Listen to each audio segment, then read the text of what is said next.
Hi everyone, welcome back to my channel. I am Sean. Today I'm going to be continuing to tier rank books off the top 1000 list by James Mustich, 1000 books to read before you die. I do have to say this is a subjective ranking. So this is just ranking these books based on my personal opinion about each book. Whether I enjoyed reading them, whether I thought they were overrated, whether I liked the writing, whatever. The way this tier list is working is books that are B tier and above are recommended reads for me. Books in C tier and below are not recommended reads from me. F tier books are books I hated, where I rage quit them. D tier books basically mean D tier is not for me. C tier means they're just okay. B tier is a pretty good book.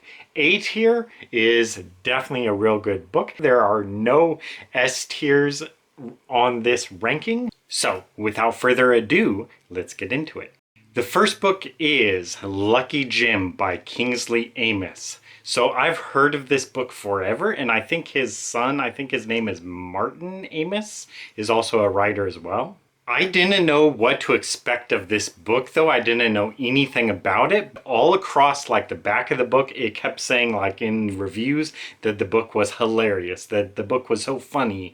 And I didn't ever get to the funny part. I didn't see anything about it that was funny whatsoever. And I did only read probably like 30 pages, but there was nothing about it that even made me like begin to crack the faintest smile. I didn't get like a single joke in the book, if there was any. I asked the bookstore owner about it, and he said that there is kind of some funnier stuff towards the end of the book, but I don't want to read this 300-page slog of a book just to get to something at the very end that may be like remotely funny. I just don't want to waste my time with that. So I did not like Lucky Jim by Kingsley Amis at all, so it goes into D tier. Next is Foundation and Empire by Isaac Asimov. This is the second book in the Foundation series, which I think last year Foundation was out of nowhere, very unexpectedly, I think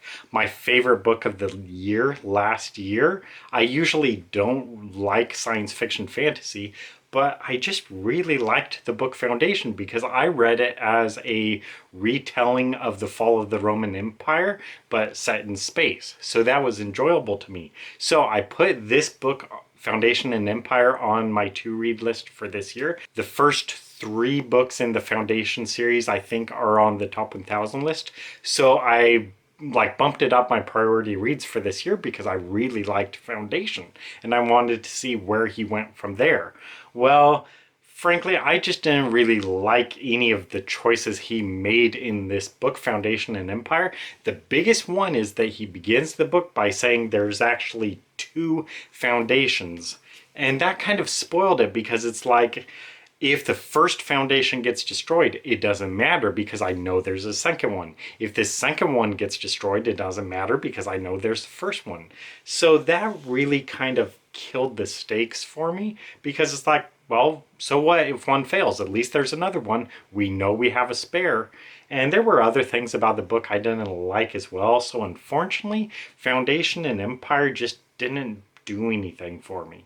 I did not think it was a worthy successor, and it pretty much killed my interest in the series. And I went ahead and read like the synopsis of the next book as well, and I was just like, meh, this doesn't sound very good at all. So I really think the first book in the Foundation series was the best, even though, you know, I didn't read the whole series. I really just completely read the first book.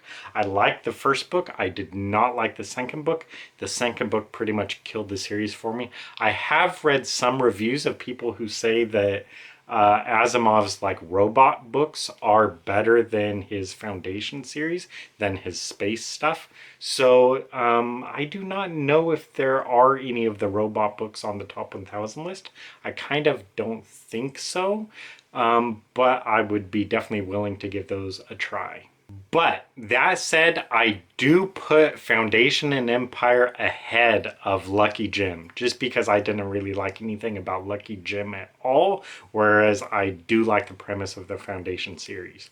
Next is Regeneration by Pat Barker. This is, I believe, a trilogy, and the whole trilogy is on the top 1000 list. I didn't know anything about it or the author before trying it. When I picked it up from the bookstore owner said that it's a book about the First World War, which really interests me. And then I mentioned something about Pat Barker, and I think I said I've never read him before, but he said her, it's a woman. And I was like, oh, And that kind of piqued my interest because like a World War I book written by a female author, so I was just curious how she would present that. And I didn't really like anything she did with it. Basically, the book Regeneration, from what I read, it's about this real life poet, kind of, Siegfried Sassoon, who I've never read before. I don't like poetry. But apparently he like served in the First World War, and then he kind of like wrote a declaration saying he did not want to fight anymore because the war was just going on for no reason. So they sent him to like some kind of mental asylum to see if he was either a coward or if he had some kind of a mental disability. And they were also kind of like in the early days of learning about like shell shock, which, you know, turned into like PTSD.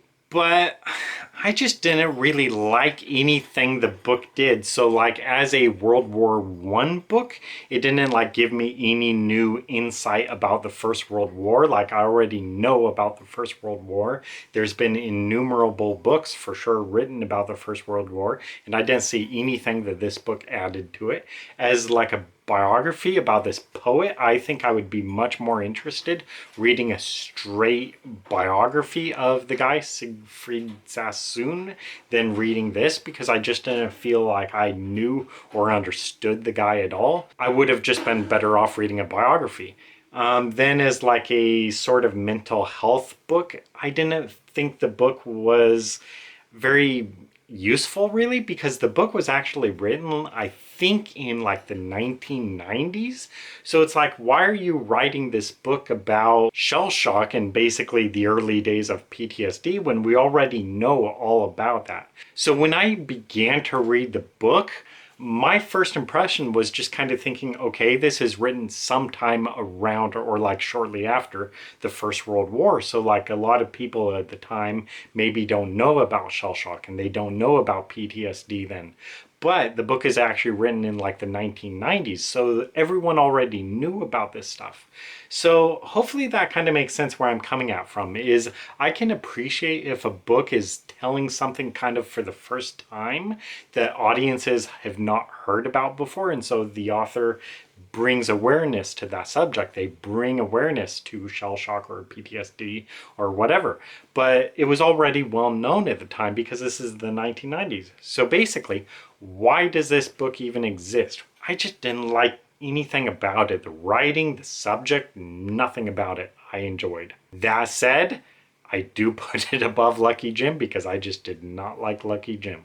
I can at least appreciate that the author was trying to do something, but I just kind of question whether the thing they were doing was worth doing. So I didn't like Regeneration. Next is The Uncommon Reader by Alan Bennett. I had not heard of this book or author before whatsoever. I mentioned it to the bookstore owner and he said like, oh, that's a real funny book. So I got it and I had fairly higher hopes and expectations because of that. But pretty much just like with Lucky Jim, I just kept thinking, where's the funny part? The entire book, it seemed to me, was like about the Queen of England or something goes into a bookstore and she's just like, oh, my scandalous books people actually read.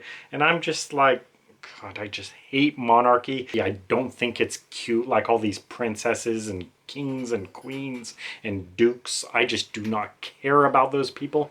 And so you just have this queen just talking about like, oh my gosh, books. And I hate this lady. So I just didn't see anything funny about it. But again, I put it above Lucky Jim, just because I did not like Lucky Jim. Next is Ficciones by Jorge Luis Borges. This is an author I have heard of because I've seen a lot of his books at the bookstore, but I didn't know anything about this book. I was kind of half surprised that it was in English, despite the title. When I went to read it, I was kind of nervous for a moment. I was like, wait a minute, is this book actually in Spanish? But no, it's in English. But it may as well have been in Spanish because I was reading this book and I only read like 6 pages or something. And I'm just like, what the heck is this crap? I did not understand at all what that book was about. And I think it was maybe like magical realism, which is a genre I really don't like. There's probably like my 2 least favorite genres would be stream of consciousness writing and magical realism. It just does not work for me. I don't get it. I don't like it. So, Ficciones by Borges, I couldn't comprehend it. I didn't understand what the author was going for. It just did not work for me whatsoever. So, you might be thinking, is it going to beat Lucky Jim? No. Ficciones actually goes into F tier because this is a book that was just so incomprehensible. It was truly garbage. At least with Lucky Jim, if I might have continued, there might have been a moment where I smirk. But with Ficciones, I was just completely lost, completely befuddled. I did not understand this crap. So it goes into F tier. Next is The First Man by Albert Camus. I think that's the way you pronounce his name. That's the way the bookstore owner says. I think there's a couple books by Albert Camus on the top 1000 list. The First Man was actually the last novel he wrote, and it was published after he died because he had a manuscript of it, like the rough draft, on him when he died in a car accident. So he never finished it, and it was published after his death. Unfortunately, it's the first book I've tried from him, so it's really hard to like judge the book or the author based on a book that he did not finish. And I tried it. I tried reading probably like 25 pages or so, but just nothing about the book was working for me. It was just not enjoyable at all, just nothing about it. But I am going to kind of give it the benefit of the doubt since he did not finish it. So, you know, he might have edited it, did it a lot more. Something I did actually like about the version of the book I got was it showed some of his edits, like in the margins. So like on the footnotes or whatever, it would say like, you know, add more detail here or whatever. And I really like that. Just being a writer, being able to see another writer's edits to their book and just the things they pointed out, I enjoyed that. But unfortunately, I just did not really know anything about Albert Camus, and this, as my first experience with his writing, was kind of a bad first impression because it just didn't work for me. I do give him the benefit of the doubt because it wasn't a finished book, and I will try the other book he wrote that's on the top 1000 list. I kind of want to say it's called The Plague, which I think was one of his more well-regarded books. So, ranking this one is difficult, but I'm going to put it below Regeneration just because I was able to read and slightly enjoy a little bit more of Regeneration than I was with The First Man. But again, I really don't want to pass judgment on the author here because the book was unfinished.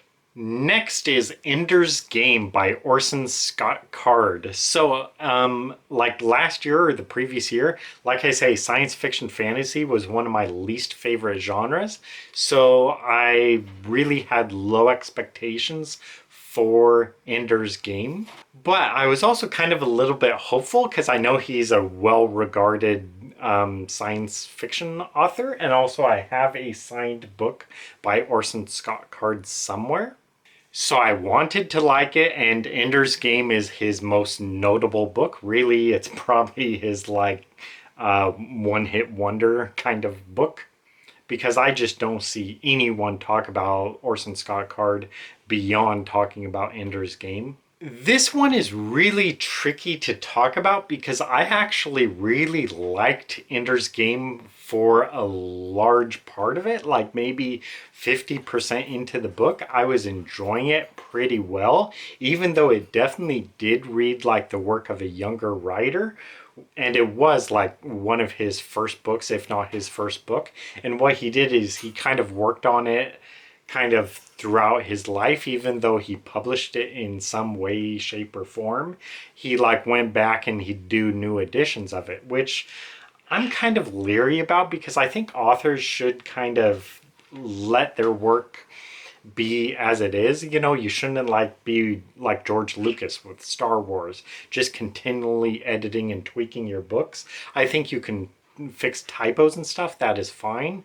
But as far as like really structurally changing your book or just changing around the sentences or whatever, I kind of think you should leave those things alone. That's kind of my personal opinion. But anyway, so yeah, I just thought the book was really weird. Like there'd be parts where it's like, this sounds like a more experienced author. And then other parts would sound like, yeah, this sounds like an 18-year-old's first book. It's not very good. But the thing is, I can kind of appreciate that if it's a book by a young writer. I can tolerate that and just say, hey, you're not as good of a writer. But when he's a more experienced writer tweaking all his old stuff, I just don't really like that, and I don't think it comes off very well. So I think Ender's Game kind of just had problems for me, and I don't really want to go into them too much. But basically, the biggest problem is the war games in the book were going on for too long. Real quickly, like the gist of the plot is there's this boy who goes to this like military academy, and they have him doing like war games tests because they want him to become a general, like to fight this war that's against these bug creatures. And so most of the book just shows him in these war games, and it was just going on for too long, and there was just so much of the book describing like Ender swimming through space. And like in hindsight, I do not get what the point of that was, because like in the final battle or whatever, it's not him swimming through space. I mean, it's actual spaceships. So why is there so much of the book talking about like, oh, you can angle your body this way and swim through space and like push against the wall and do cartwheels and stuff? And I'm just like, so much of the book was dedicated to that, and I just lost interest. So if the book would have been cut by like 100 pages or so, I might have liked the book a lot more. I might have given it like 5 or 4 stars, but it was just going on for too long. And again, it just felt kind of amateurish, and also the more experienced writer tweaking it. So I had problems with Ender's Game. But in spite of that, I liked a good chunk of it pretty well. So Ender's Game goes into C tier. I liked it pretty well, but also I really have no interest in reading any more of this series, or really reading any more of Orson Scott Card. Since this is kind of like his best known work, I kind of feel there's very little reason to try anything else by him, unless fans of his books were to suggest like, hey, you should try this book. I think it is better than Ender's Game. I would be willing to give the book a try then. But otherwise, probably not interested. Next is Erskine Childers, The Riddle of the Sands. This is a book I didn't know anything about it or the author before trying it. Apparently the book is one of the early kind of spy thrillers, but it just wasn't really a thriller to me. And I did probably read only like 75 pages or so, and I just wasn't enjoying this book really. I just didn't like the characters. It was just going too slow. If I would have read more, maybe I might have liked it a little bit more. And I could respect that it's an early spy action adventure thriller. I could respect that. But again, the book just wasn't that good. I wasn't liking it very much. Maybe I did give the book a little bit too much of a short leash, but still, I wasn't enjoying it. So I didn't feel an obligation to continue reading it. That said, I will give the book credit for being one of the early spy thrillers or whatever. So because of that, I'm actually going to put it at the top of D tier. So yeah, maybe one day I might be willing to consider trying the book again, but really low priority. Next is Heart of Darkness by Joseph Conrad. And so, like, over the past few years, I've talked to the owner of the bookstore quite a bit about Joseph Conrad because he said it's quite unfortunate that a lot of readers nowadays just aren't reading Joseph Conrad. And Heart of Darkness, I think, was one of the bookstore owner's favorite books. And what he says about it is the film Apocalypse Now borrowed very heavily from Heart of Darkness, and the bookstore owner is surprised that the film didn't actually like say that the film Apocalypse Now was based on Heart of Darkness, because they're basically the same thing. This sort of military leader guy goes crazy in the jungle and people are sent in to recover him. That's the plot of Heart of Darkness and Apocalypse Now. Something that makes the book more intriguing for me is apparently Heart of Darkness gets a lot of controversy for its depiction of race and colonialism. And so a lot of people debate, is the book racist? Is it pro-racist? Is it pro-colonialist? Or is it anti-racist and anti-colonialist? I hoped I would be able to get a good opinion on that because I love having controversial opinions. But I was just reading the book, and even though it's a short novel or even a novella, I wasn't enjoying anything about it, so I didn't even really get to the controversial part. There was one line I read where it said something like, London is the jewel of the world. And I didn't really read that so much as the author like saying that is a true position. I saw that more as that is the character's position, not the author's view. And so that's a very important difference. So I think if anything, he was kind of mocking that a little bit. So anyway, when I like just decided the book wasn't working for me, I mentioned to the bookstore owner, like, hey, what do you think? Is the book Heart of Darkness, is it pro-racist and pro-colonialist or anti-racist? Was he actually criticizing this or supporting it? And he said that in his opinion, Conrad was definitely criticizing racism and colonialism in the book. So anyway, yeah, Heart of Darkness does go into D tier, and I'm going to put it above The Uncommon Reader just because nothing about The Uncommon Reader worked for me and I didn't get what the appeal was whatsoever. Whereas with Heart of Darkness, I can at least appreciate that the book is apparently controversial for its views or whatever on racism and colonialism. So between a book that is just a complete bore with The Uncommon Reader and Heart of Darkness, at least Heart of Darkness has some controversy surrounding it. So because of that, that gives it a little extra bump in the rankings. Next is Do Androids Dream of Electric Sheep by Philip K. Dick, which I have to say is a great title. I love that title, Do Androids Dream of Electric Sheep. Beautiful title. That's hilarious. A couple years ago, I tried to read The Man in the High Castle as my first read by Philip K. Dick. And Philip K. Dick has written quite a few important works, I guess, for science fiction. Like, I think he wrote the short story that was used for the film Total Recall with Arnold Schwarzenegger. I think it was titled, like, originally, like, We Can Remember It For You Wholesale.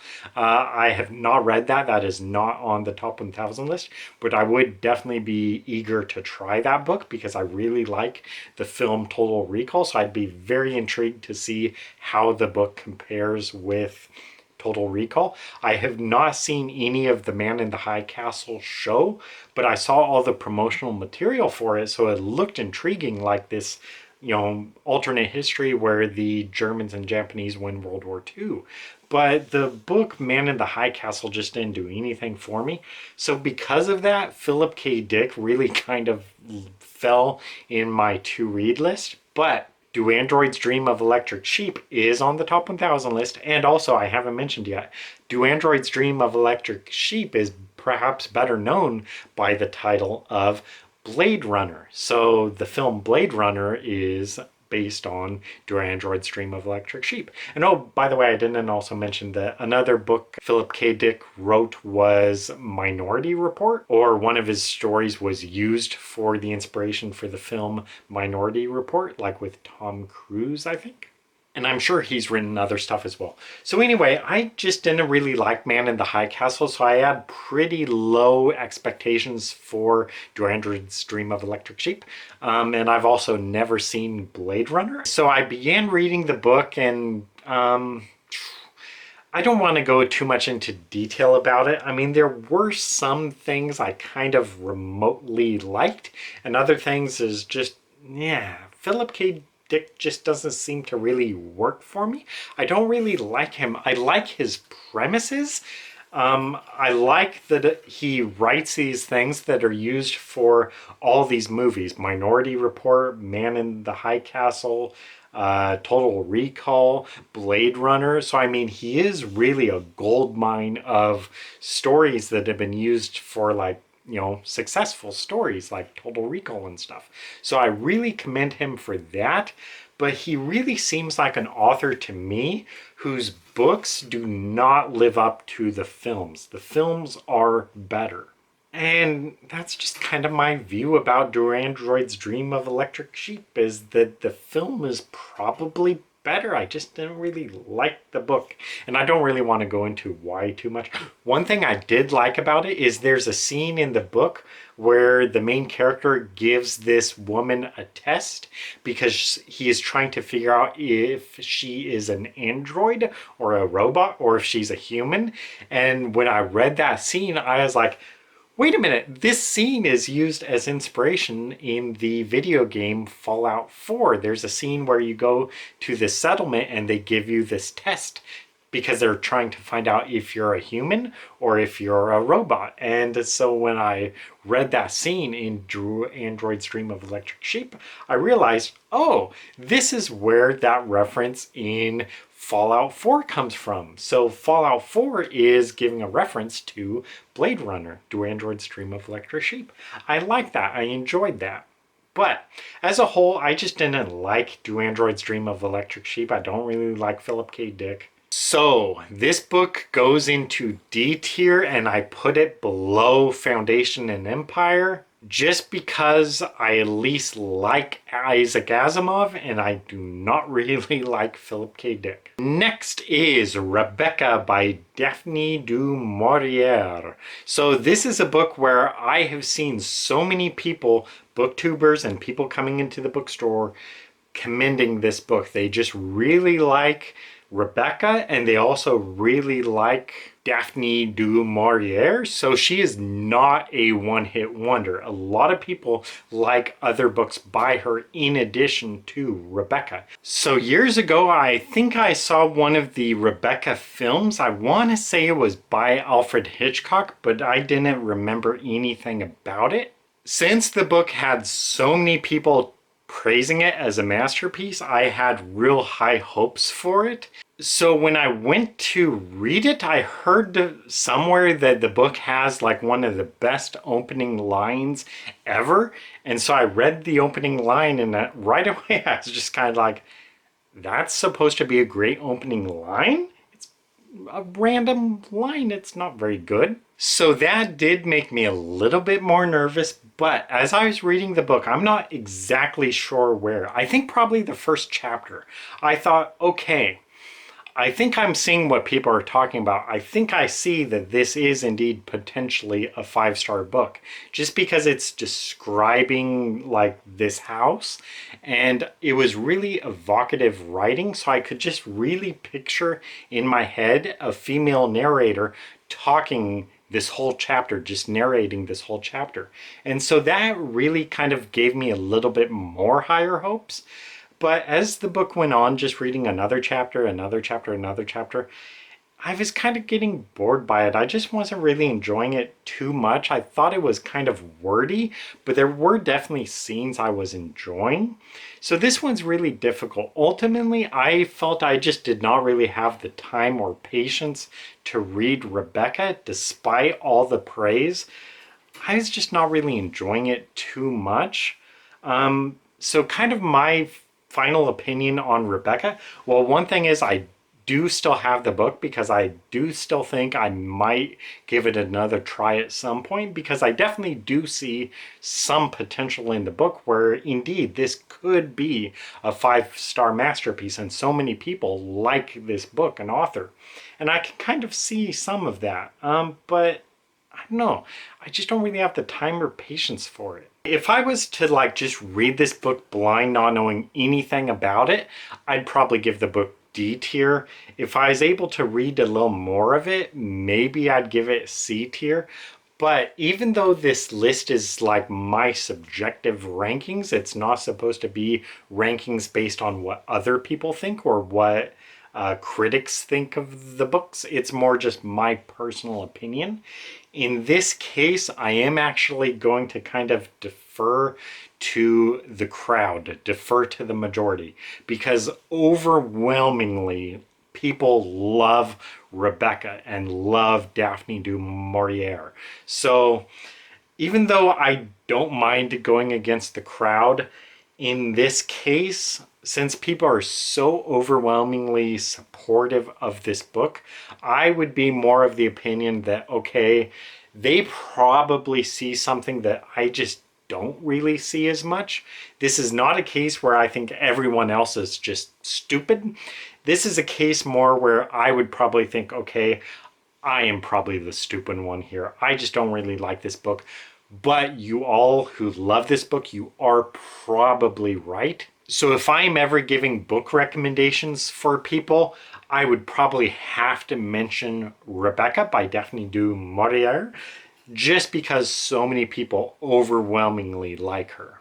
So I don't really have a problem saying, yes, you should read Rebecca. No matter my opinion on the book, no matter my personal opinion, you should read the book because so many people like it. So many people think it's a masterpiece. So you should read it. So because of that, I put Rebecca into B tier. So it's our first B tier book.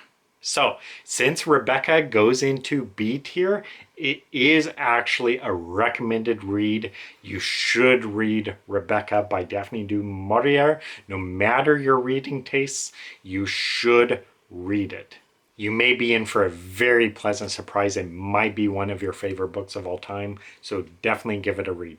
Next is Cranford by Elizabeth Gaskell. I did not know anything about this book or author before, but I got a strong sense that this is a Jane Austen wannabe, and from reading just a few pages, that was definitely my sense of the book. And I hate Jane Austen. Jane Austen to me is one of the worst writers to have ever lived. I hate Jane Austen, except for the book Emma. I kind of like the book Emma remotely well. I like Emma.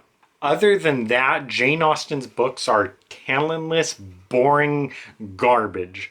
So anyway, Cranford is just trying to be Jane Austen, so she gets ranked basically with Jane Austen. So I am not actually going to give Cranford F tier because there was really nothing in it that I saw and triggered me where I could say this is awful.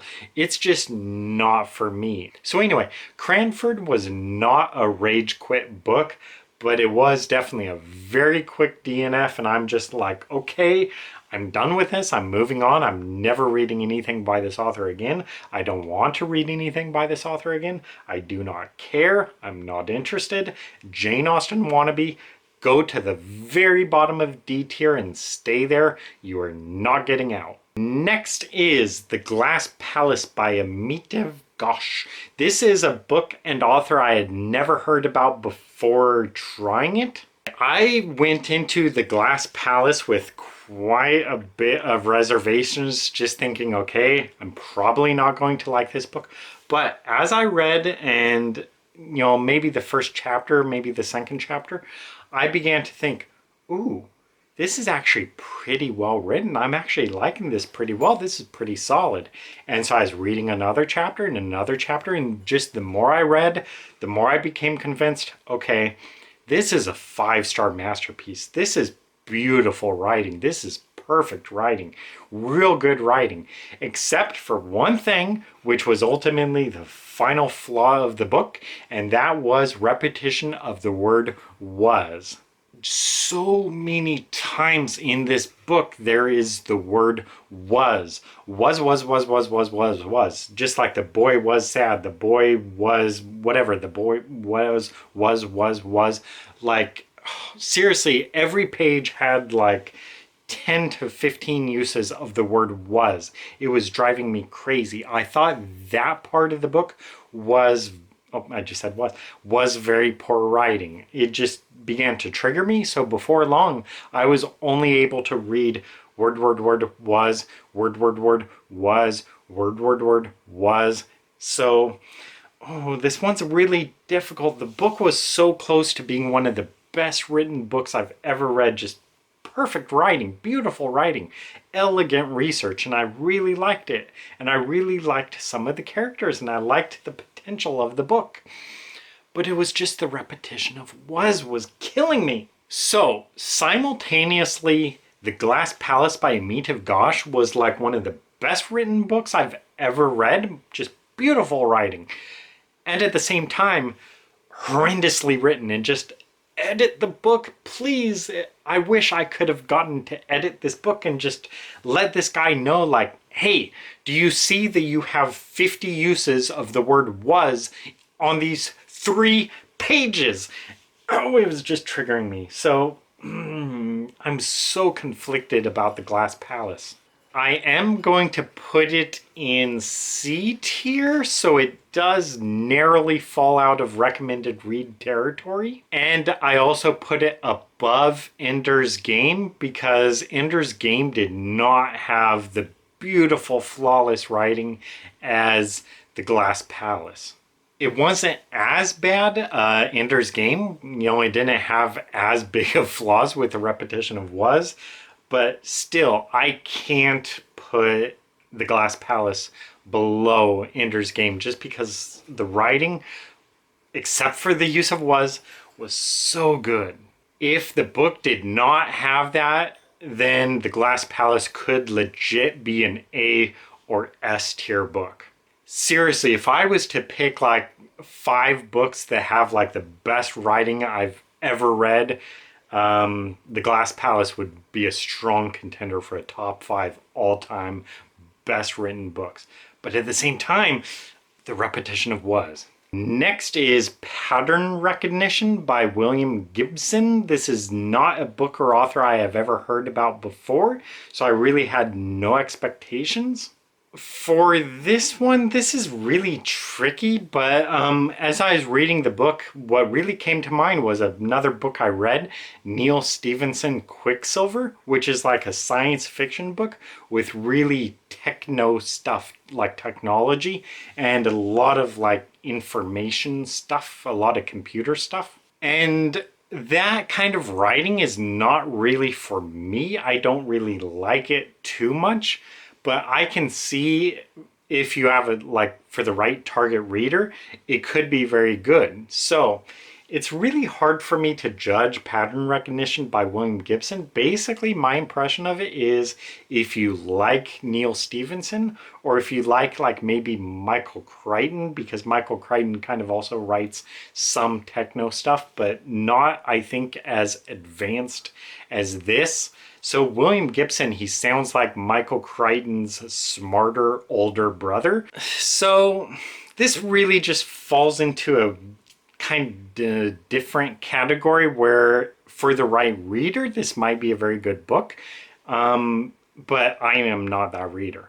So Pattern Recognition goes into D tier and it goes below Do Androids Dream of Electric Sheep because at least I liked some of Do Androids Dream of Electric Sheep, especially the premise. whereas I didn't really get anything about pattern recognition that I liked. But if you like Neil Stephenson, I would strongly recommend giving pattern recognition a try. You might like it a lot. Next is The Tin Drum by Gunter Grass, part of, I think, a trilogy. I think it's called the Danzig trilogy.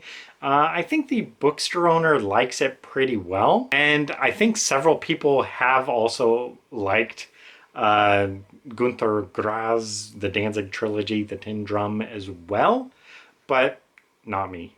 The book just wasn't working for me. I didn't read too much of it, but that's just because nothing about the book was grabbing me. So, kind of a little bit like Rebecca, but not as severe.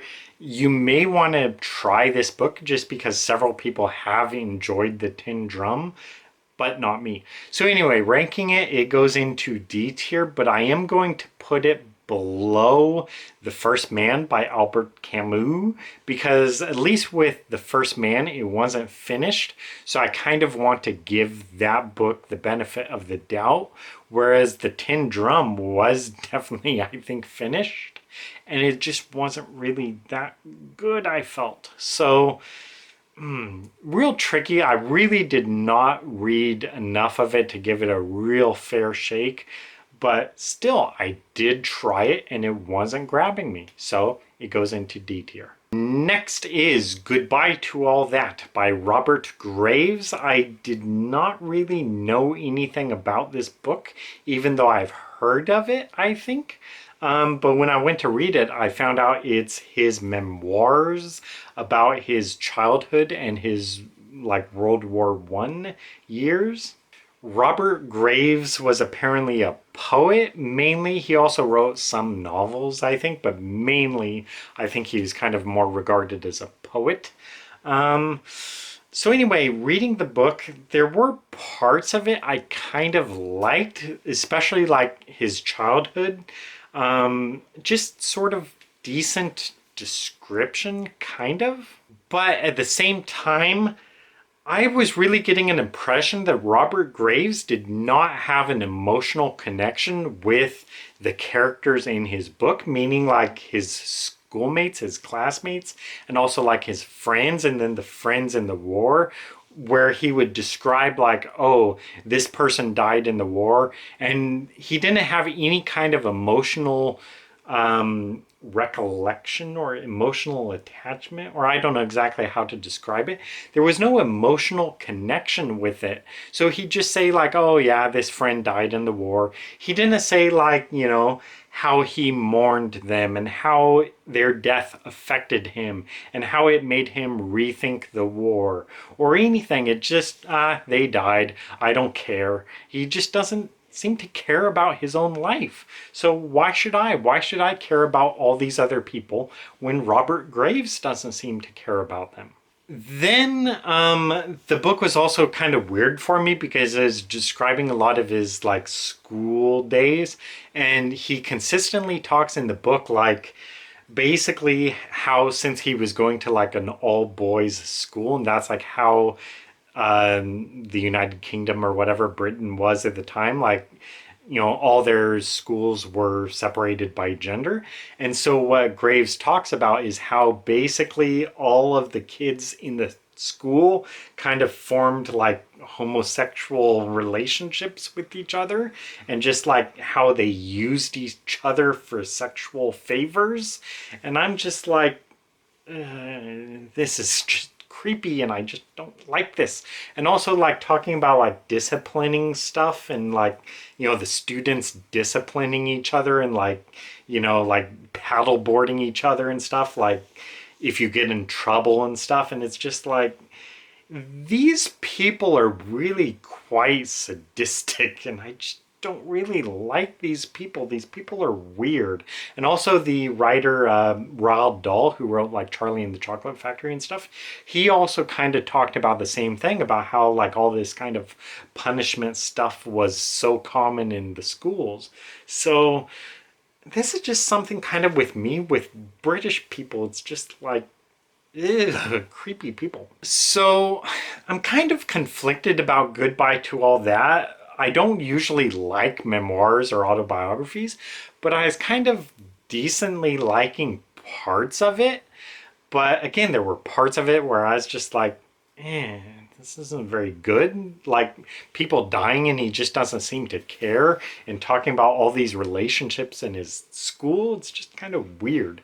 So I didn't really like it too much, but I do actually put Goodbye to All That in C tier, but it goes to the bottom of C tier. So you might want to give it a try, but it's still nothing I would recommend. And I don't really have interest in reading anything else by him, especially poetry. I just don't like poetry.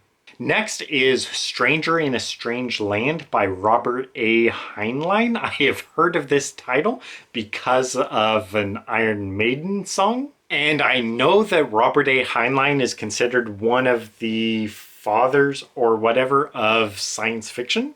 I think he was in what was called the Big Three. So I think there was Robert A. Heinlein, there was, I think, Isaac Asimov, and Arthur C. Clarke. I think they were kind of considered the big three at the time.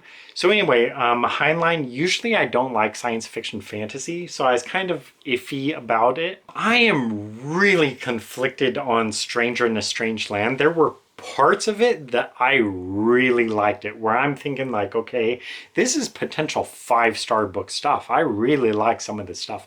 Namely, kind of like the dialogue, just the way the dialogue flows and kind of the things they say in conversation. I would say that it would be easily deemed as like, I don't know how to say it exactly, not racist, misogynist, that's the word I'm looking for, where I was going to call him the main character, but he's not the main character. The main character is the Martian. There's this guy introduced in the book named Jubal Hershaw or something like that. He is introduced like 75 pages in or something, and right away he kind of became my favorite character because he's kind of like this libertarian guy who just kind of lives for himself, and he's kind of like an anarchist, which is like a guy after, a man after my own heart. And he has like 3 or 4 secretaries, and it's just like continually described as like, the girl, and they're usually always wearing bikinis and stuff, and they're just kind of like serving this dude. They're like his secretaries and stuff, which why I say the book would have problems with like the whole misogyny crowd or whatever, the whole sexist crowd. But for me, I thought the book was pretty funny, and I was like enjoying these parts, and just the way he would talk to these women and stuff. I just liked it. I thought it was real funny, and I understand that some people may hate the book for that reason, but for me, I was enjoying it.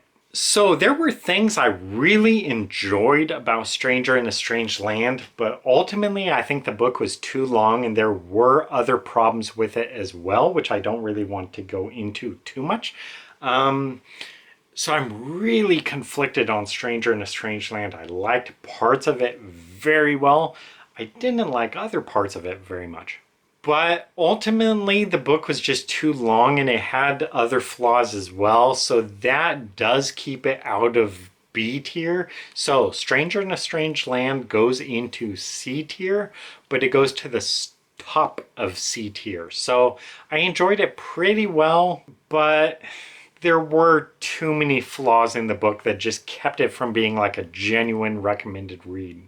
Oh, one of the other books by Robert A. Heinlein, which is on the... Oh no, it's not on the top 1,000 list, but it's a book I want to try, is Starship Troopers. I really like the film Starship Troopers, and that's something Robert A. Heinlein wrote.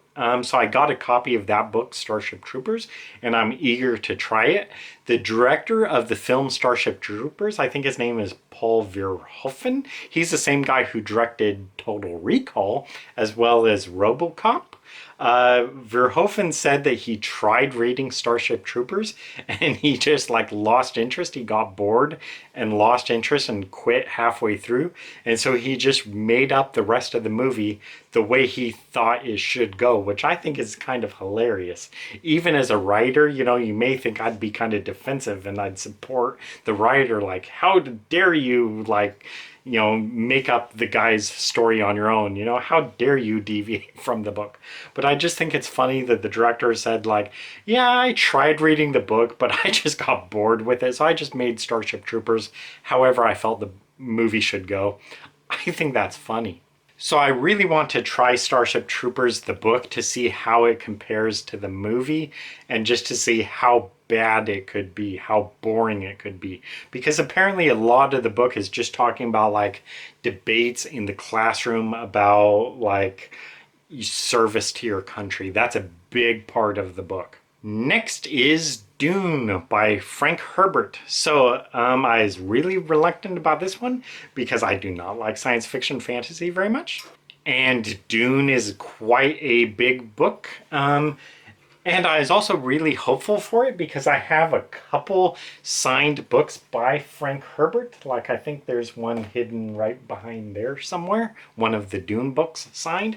Anyway, I think I tried to read it and I think I read like 8 pages, and Dune was everything I hate about science fiction. Just, I can't even go into it, but so much of the book is just gibberish, and more gibberish and whatever. I just didn't like the book Dune.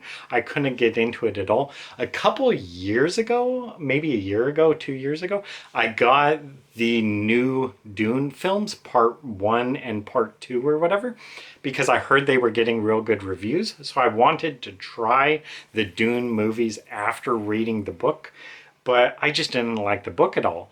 And then I haven't even opened the Dune movies yet. I bought them like a year or 2 ago, and I haven't even opened them yet. I need to watch them. If I like the Dune movies, maybe I'd give the book a try again. But again, I just haven't gotten around to it. I've just not really been interested. So anyway, ranking it, I'm actually going to put Dune at the top of D tier, really solely just because it's Dune by Frank Herbert, one of the most highly regarded fantasy books, science fiction books of all time. I just can't put it lower. But at the same time, I quit the book after like 4 or 5 or 6 or whatever pages. I just hated the book. It's everything I hate about science fiction fantasy, but I still put it at the top of D tier just because it's Dune by Frank Herbert. Next is The Iliad by Homer, and this is a book I just finished a few days ago. I really enjoyed this book. I've read a lot of like ancient Greek plays or whatever, like Aristophanes, Aeschylus. I think my favorite is Sophocles, not Socrates, but Sophocles. He wrote, gosh, I don't even remember the name, Oedipus or whatever. Anyway, I think I've read all of his surviving plays. I think there was like 7 of them, even though he actually wrote like 100 or something like that. So when I went to read the Iliad, I was actually really surprised that it read just like a novel. So I'm a little confused about this because I think the Iliad was basically written as poetry. But of course you lose a lot of that in translation. But it was just kind of weird to me that the book is actually written like it's a novel. So I mean, it's not a play. Like in a traditional play, you have like a character who will give like a monologue, you'll have a character who gives lines. But that's not how it is in the Iliad. It's actually written just like a novel. And so that's just interesting to me. It was a lot easier to follow, and it read like a more modern-ish book. Like it didn't read like a book that's whatever 2,800 years old or however old the book is. One thing I'll definitely want to say about the Iliad is I wish they would make a movie about the Iliad that like really kept to Homer's vision for the book. Because I mean, if you were to like make a movie based on the Iliad being true to Homer, this is an insane story. I mean, just so many things happen. I mean, like, For instance, someone gets like bashed in the head and their eyes fall out, or they get sliced by a sword like straight through the middle, like straight down vertically, and they fall in like two pieces. And when one of the characters dies, Zeus like rains tears of blood on the battlefield. So I think you should like have all of that in the movie, like exactly as Homer represented it. Not having the gods be like metaphorical or anything, but like literally. So when the guy dies, Zeus rains blood on the battlefield. So, you know, you have these guys fighting, then all of a sudden it just starts raining blood. And so the soldiers are just kind of like, what the, you know, what's happening? Why is it raining blood? But they just continue fighting. So then you have this fight scene in the middle of this bleeding rain. And it's just like, oh my God, what the hell is happening? And then like this guy like goes to climb up the, like a ladder up the walls of Troy, and a god just kind of like pushes him down. Or no, he like throws him away from the city or whatever. So you could just imagine this guy climbing the ladder, and then the god like throws him, and then you just see like a pan shot of like real far away, and you just see this guy at the top of the city wall, and he just like goes flying back like 100 feet. He's just like, wow. And then he like climbs up the ladder again, and the god throws him off the wall again, and he's just, ah. This book would be crazy to see a movie like that keeps true to Homer. So I really liked it. The main thing that like surprised me is there's no Trojan horse in this. So I thought like that's how it ended. So you'd see the Trojan horse come, and then the, you know, city Troy falls, and then you'd see Achilles get killed. You know, you'd see the arrow get shot through his ankle, but that's not in the story at all. The story ends without any Trojan horse. The story ends, the Iliad ends, without Troy being conquered. So that was just like, what? Where's the Trojan horse? So apparently I did a little reading on it. Even though I think the Trojan horse is mentioned a little bit, I think in the Odyssey, the main story for the Trojan horse and all that actually really comes from Virgil, his book The Aeneid, which I actually read, I think maybe earlier this year. And basically the plot of that, Virgil was a Roman writer who wrote this story about one of the characters from the Trojan War story. I think his name is Ananias or something like that, a Trojan, where he, fleeing the city, he talks about like the Trojan horse and all that. Then he talks about how he went from Troy down to Carthage in Africa, and then he like travels up to Italy, and he becomes the founder of Rome. So I really like that. That was interesting, even though I didn't really like the Aeneid, because I felt it was just ripping off the Greeks. I really liked how they basically had that idea of the Romans are the descendants of the fallen Trojan Empire. Like the survivors of Troy went on and founded Rome. That's just really interesting to me. I like that premise a lot. But it seems weird, like why would the Romans, who are this real militaristic people, want to be descended from the Trojans? The Trojans lost. So why would you want to say like, oh yeah, that's our ancestors? They were losers. Why would you want to be the heirs of losers? You know, if their city fell, then wouldn't yours too? It's in your blood. You're going to fall just like the Trojans.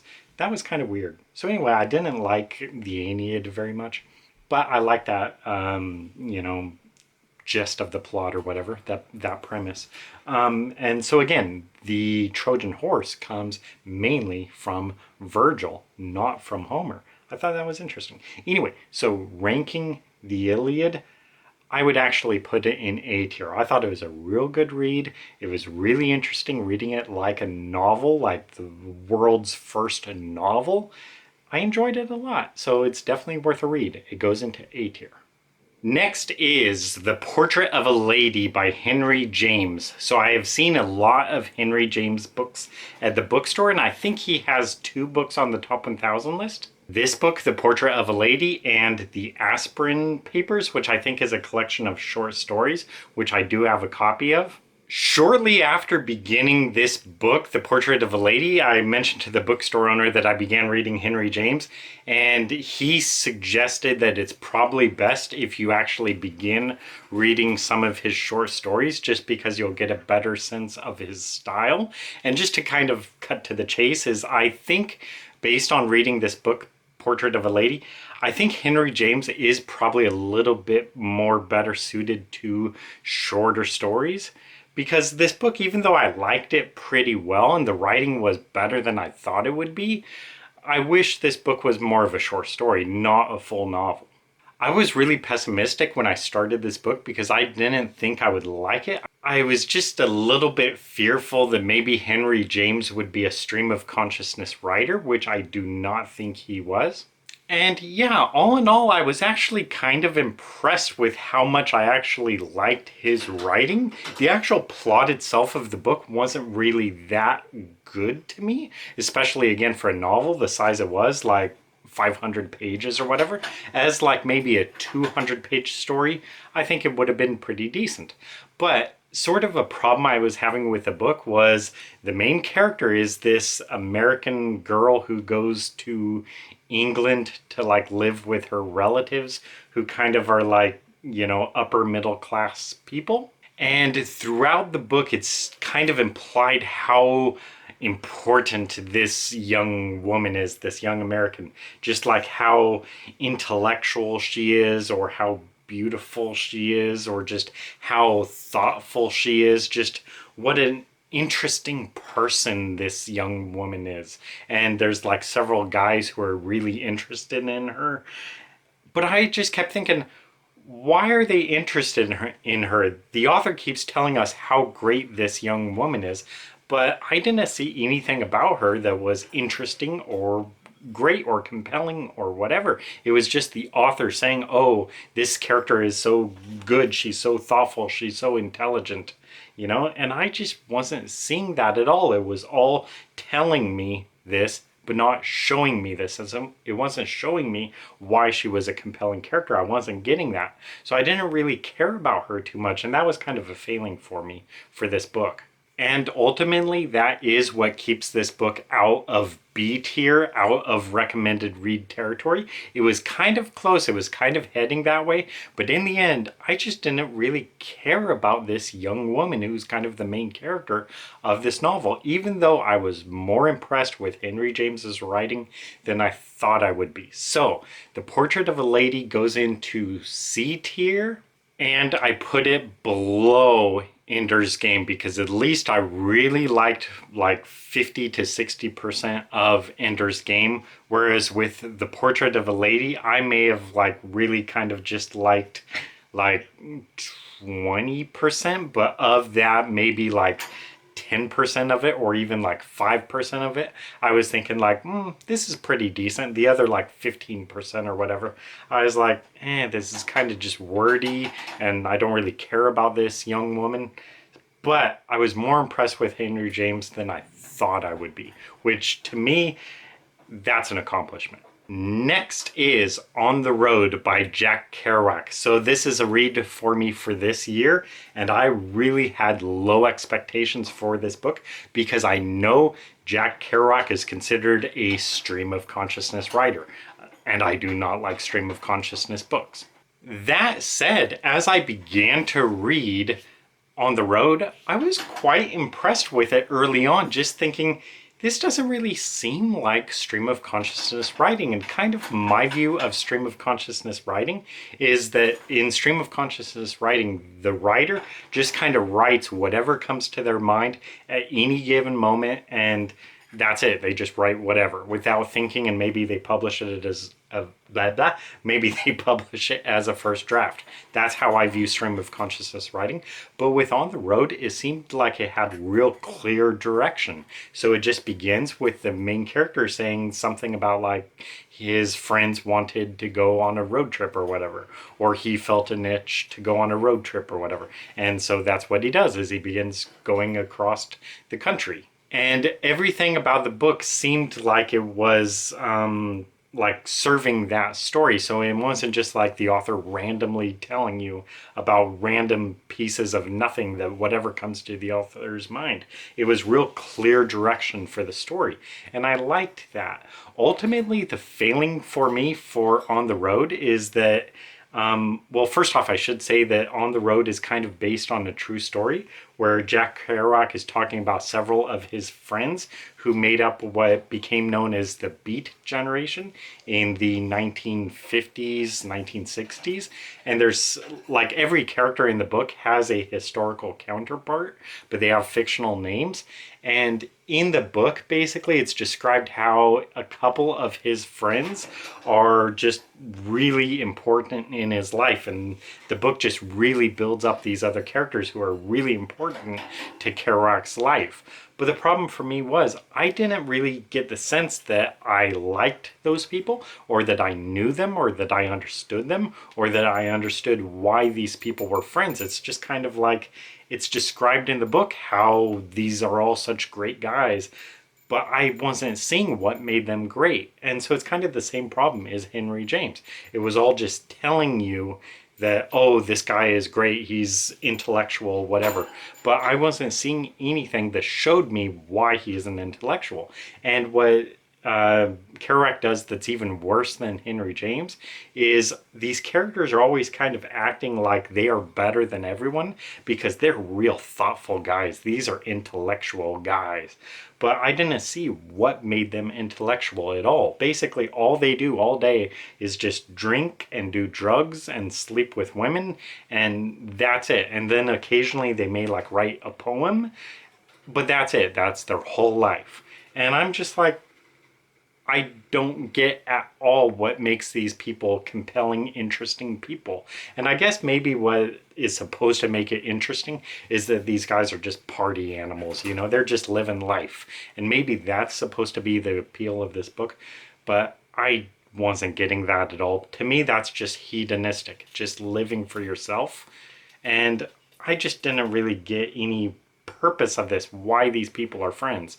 I will say though that I definitely did like some chapters of the book, especially like one chapter or one scene or storyline or whatever is talking about how Kerouac met this like Hispanic woman in California, and I just really liked that storyline. But then the guy just kind of decides like, I just kind of got bored with her and decided I wanted to go back to New York. So I left, and that's really it. And so anyway, she was kind of like my favorite character. I liked her and I liked that writing. So Kerouac, I definitely cannot say is a bad writer. I liked his writing fairly well. I just wish he wrote about something more interesting where I could see more what made like his friends so great or whatever. So the book just ultimately didn't work very well for me for the characters. So ranking it, I put it in C tier, and I do put it above Goodbye to All That, because even though I liked parts of both of them, Goodbye to All That and On the Road, I think I liked more of On the Road. I wouldn't really say I want to read another Kerouac book because On the Road is kind of considered his masterpiece. So I don't think there is anything else by him that's like a must read after On the Road. And I don't think I want to read anything else by Robert Graves either. So I don't really want to read either of them, Robert Graves or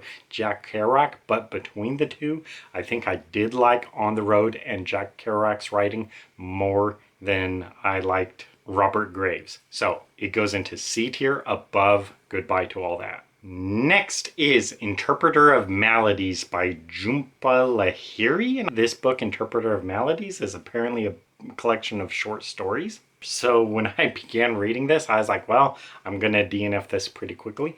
And I did DNF it after like 40 pages or so. I think I read 2, maybe 3 or 4 stories. But actually, my impression from reading the few short stories that I read is that I quite liked Jhumpa Lahiri's writing. I think it was just all in all really good, really flawless, really nothing wrong with it whatsoever. They were good short stories. So I think if you like short stories, this book, Interpreter of Maladies, would definitely be in a recommended read territory. I enjoyed it. As a writer, I think she's very good. So no complaints there whatsoever. Nothing about her writing bothered me. I'm just really not a fan of short stories. So because of that, I think the book falls out of B tier because I just usually wouldn't recommend short stories. And even though I liked it pretty well and I respected the author's talent, the author definitely does have talent, it's still not quite enough where I would say like, hey, go pick this book up and read it regardless of your reading taste. I would say though that if you want to read a short story, if you like short stories, I think it's an entirely good book. So I would recommend it for that, but I would not otherwise ordinarily recommend it. So it does go into C tier, and I would place it between Portrait of a Lady and On the Road, because On the Road had things with the writing that I didn't really like with the characterization that just wasn't appealing to me. Whereas with Portrait of a Lady, that writing was a little bit on a higher tier, I think, skill-wise. But I did enjoy both of them from a writing standpoint. Portrait of a Lady by Henry James and Interpreter of Maladies by Jhumpa Lahiri. Interpreter of Maladies did have fewer faults in it. But again, I think I respect Henry James as a writer a little bit more than Jhumpa Lahiri. It's pretty close though. But between the two, I would give the slight edge to Portrait of a Lady. Portrait of a Lady is more a book I would kind of be tempted to recommend to anyone, whereas with Interpreter of Maladies, I would really mainly recommend it for people who are interested in short stories. Next is A Wizard of Earthsea by Ursula K. Le Guin. I do not think I knew anything about this book before trying it, but apparently it's a fairly well-regarded fantasy book, which was a little bit of a red flag, but at the same time it's kind of more a little bit of a children's fantasy.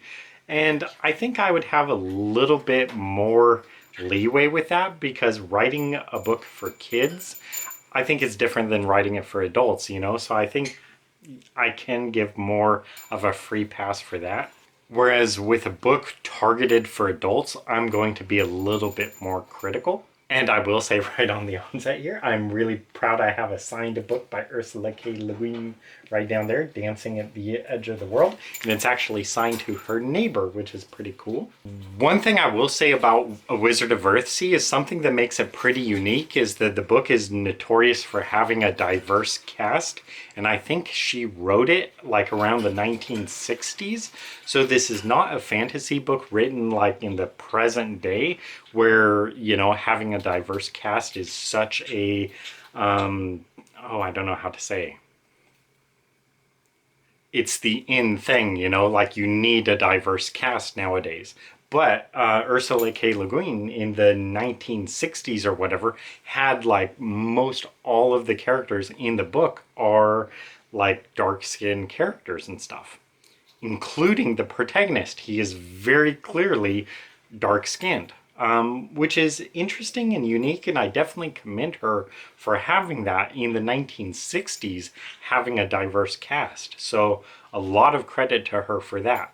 So reading the book, I kind of laughed because even knowing that, like while I was reading it, I was just like instinctively by default kind of picturing all of the cast as white just because that's so much what I'm used to. So when I'd come across a line saying like the dark skinned character, I'd be like, oh, I was picturing this person as white. And then I'd mention like the main character, his name is Ged, how he is dark skinned, and I'd be like, oh, darn it, I was picturing it as white again. So I thought that was just kind of funny, just like how instinctively I was picturing all the characters as white. But eventually I kind of retrained my brain, so every time a new character was introduced, by default, I began picturing them as dark skinned. So I just kind of enjoyed that. I thought that was pretty funny. Okay, I don't want to go into it too much because I left a pretty detailed review of this book elsewhere on my channel. Just to try to hit a couple of the high points though. So there were parts about this book, A Wizard of Earthsea, that I really liked. Like, for instance, in this one scene, Ged, the main character, who is like fresh out of this wizard school, gets assigned to go to this island and they have a dragon problem. And he is like fresh out of school and he like encounters a fight, like one himself versus like five dragons, and he's just like using magic to pull the dragons out of the sky and drown them in the ocean and stuff, just dragons swarming all around him. And I'm just like, oh my god, this guy has like reached his full power, you know? He's taking on 5 dragons at once. I was just like, dude, this guy is a badass. This is awesome. And there are other things in the book as well that I really like. One of them that I mentioned in my previous review for this book is that there's a stone beneath this castle, and this princess girl says like, well, first Ged says he senses that the stone is evil, and this princess girl says that only evil can drive out evil. Only evil could defeat evil. Only darkness could defeat darkness. And when I read that line, I was like, oh my gosh, I hope that's not where this is going, because that's just an evil ideology. I think that's a bad ideology. You have to do evil things to defeat evil. And that's like a very real ideology a lot of people have nowadays, where they really believe that. And so I was so worried, like, oh God, don't fall for this. But then Ged turns around and says, no, only light could defeat darkness. Only light. And when he said that, I was just like, oh, thank you. That's such a better message. I love that. But there were things about the book A Wizard of Earthsea that I really didn't like, especially the ending. I will not go into it here, but the ending was so anticlimactic for me because it's building up this kind of mystery. Again, I don't want to talk about it here, but it's building this suspense up, and like really early on in the book, I like figured out the answer. Like, again, I don't want to say what, but right at the beginning of the book, really, I knew how it would end. And that's the way the book ended. And I was so disappointed that that's how the author went with the end of the book. Because it's like, why? That's the most obvious ending imaginable. I thought of it from the very first moment. But that's what the author did. Why didn't you subvert expectations? Why didn't you do something else? So that really damaged the book for me. I hated the ending of the book. That said, A Wizard of Earthsea still does go into B tier. It does go into recommended read territory, and I put it beneath Rebecca, because at least with Rebecca, I can genuinely say, like, a lot of people consider that is a 5-star masterpiece. Everyone should read Rebecca. I was really close to wanting to say that everyone should read A Wizard of Earthsea as well. But because of the ending, which I thought was just horrendous, and then other things about the book as well, like I did not like a lot of the character development of the book. And also the world building, I think, was not very good. So there were definitely problems with A Wizard of Earthsea that keeps it from being like a recommended read for everyone. But still, it goes into B tier, it goes into recommended read territory, but it does fall short of being a book where I would say go out and read it immediately. It's more a book where if you're at the library and you're looking for another book and you see this book, why not? Try it out. Sure, go ahead. Next is A Place of Greater Safety by Hilary Mantel. This is a book I didn't know anything about the author or this book before trying it, but when I began reading it, I discovered this is a book apparently about the French Revolution, and I like history fairly well, so I thought, okay, a book about the French Revolution, let's go. But as the book started, I was just bored out of my mind. And as I read more and more, just like 20 pages, 30 pages, whatever, I was just bored. And that's all it was. I just was not liking anything about the book whatsoever. So just to make it real short, I did not like the book at all. It was not working for me. And the thing that really bothered me about it is the book is set during the French Revolution, which seems like it should have ample material to tell stories. I mean, you should be able to tell a bajillion stories about the French Revolution, and it would not be hard because there'd be so many characters, there'd be so many events where you could tell a really good story. Instead, the author told this book, A Place of Greater Safety, which was just crap. It was boring crap. She took a few historical characters and told the most boring things about their life. Just like with the other book, Regeneration, where I would have much more rather just enjoyed a biography about Siegfried Sassoon, or just a history book about the First World War. In the same way, I would have just enjoyed a biography of all these characters, or reading a book about the French Revolution, or just reading up about these characters' pages on Wikipedia. That would all be much more interesting than reading this boring slog of a book. So I hated A Place of Greater Safety, and it kind of triggered me because I like history, and what this author did with history, just using it to tell the most boring parts of all these people's lives, I felt that's like sacrilegious. Like, how could you make history so boring, you know?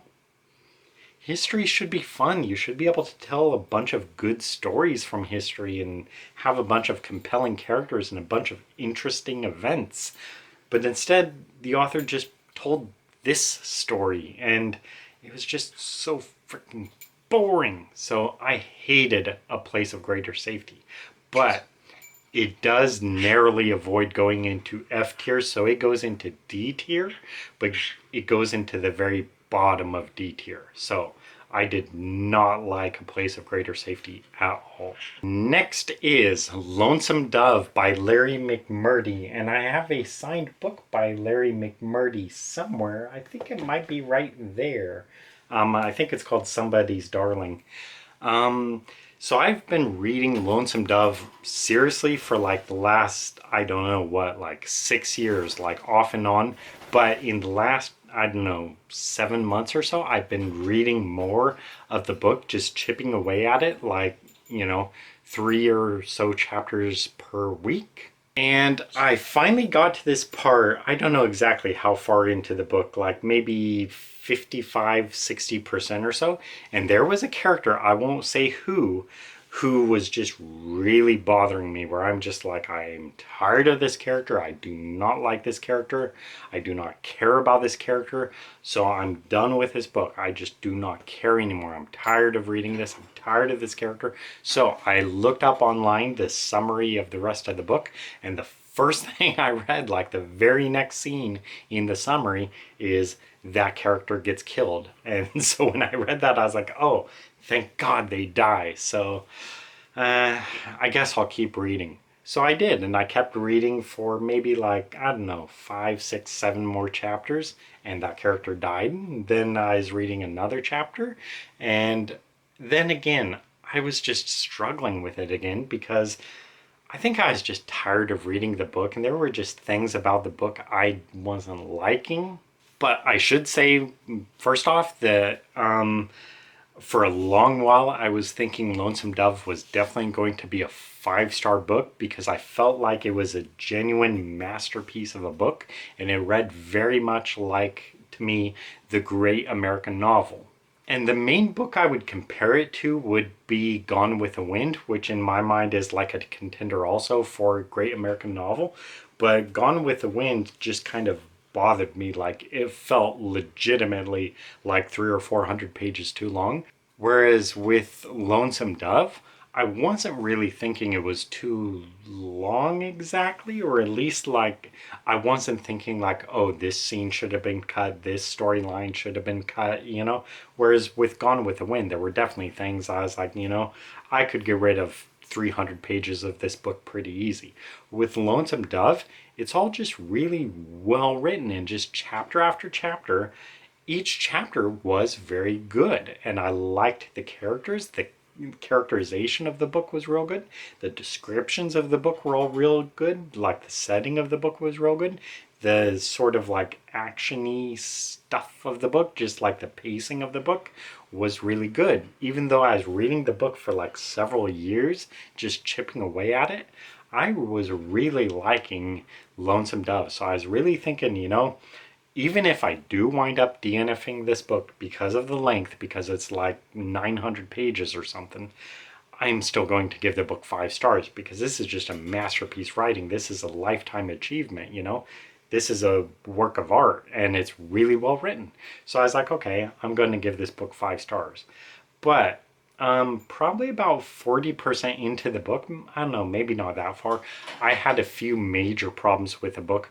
And I don't really want to go into them too in depth, even though I have not yet left a review of Lonesome Dove on my channel. There's this character, I really shouldn't even not bother not saying her name, because I mean there's really the only one. There's this prostitute in the book named Lori, who is one of the main characters, and she goes on this expedition with these guys, like they're taking this cattle drive from Texas to Montana, and along the way her boyfriend kind of goes in town and leaves her, and you know, to get drunk and stuff at the casino or saloon or whatever, to gamble.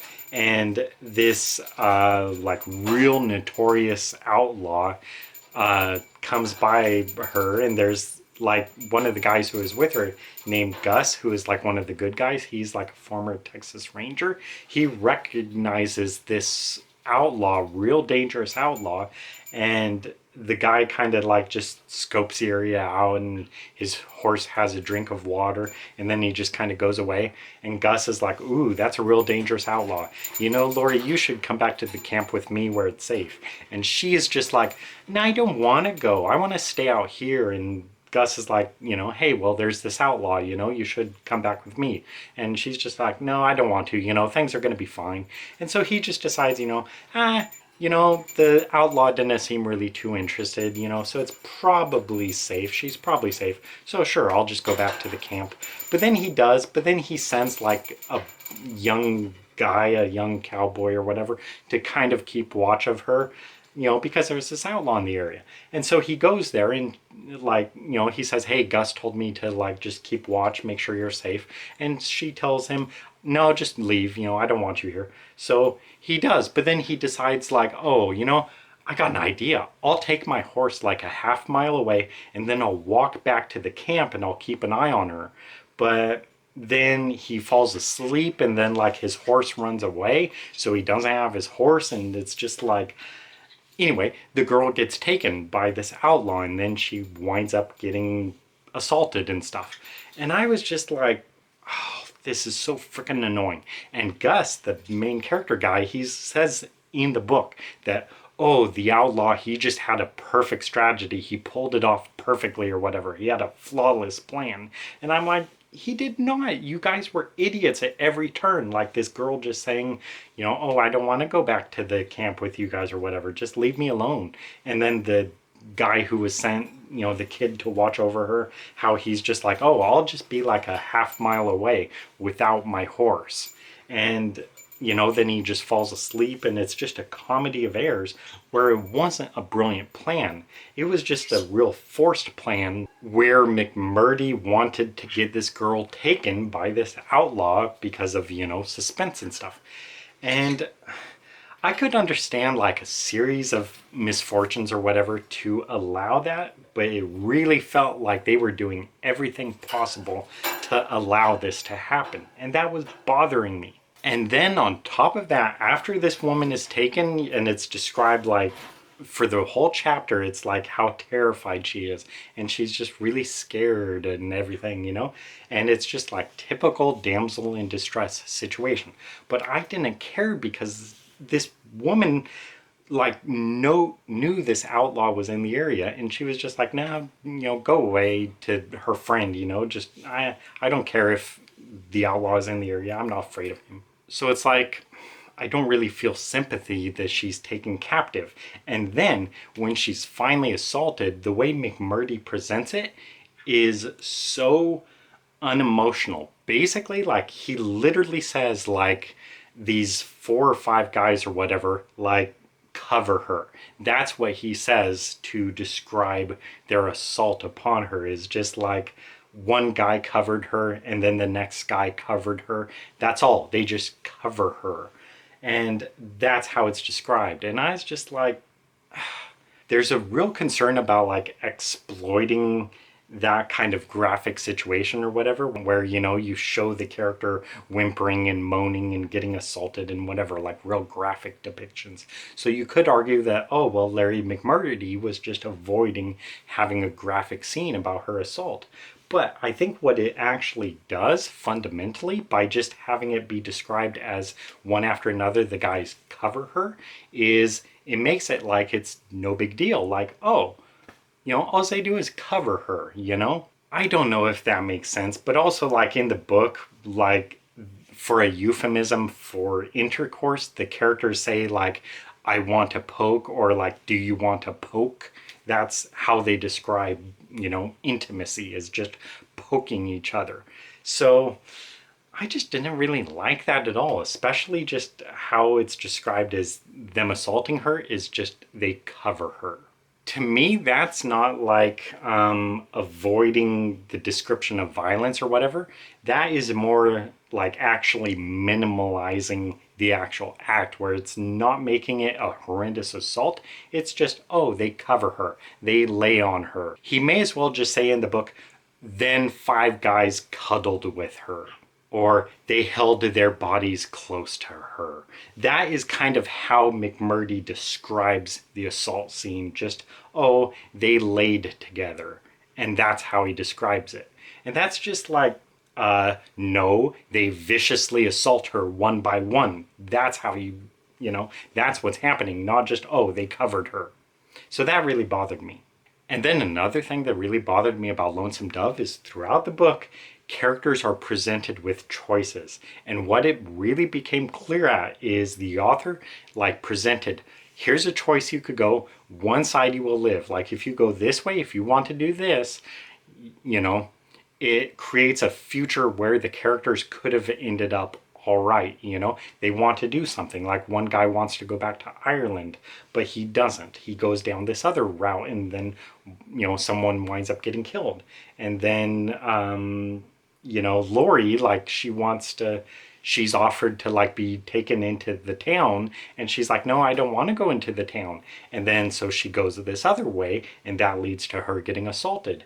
And like this boy character, he gets offered to like work with his like cattle drive crew, and he doesn't, you know, take that offer, so he winds up getting killed.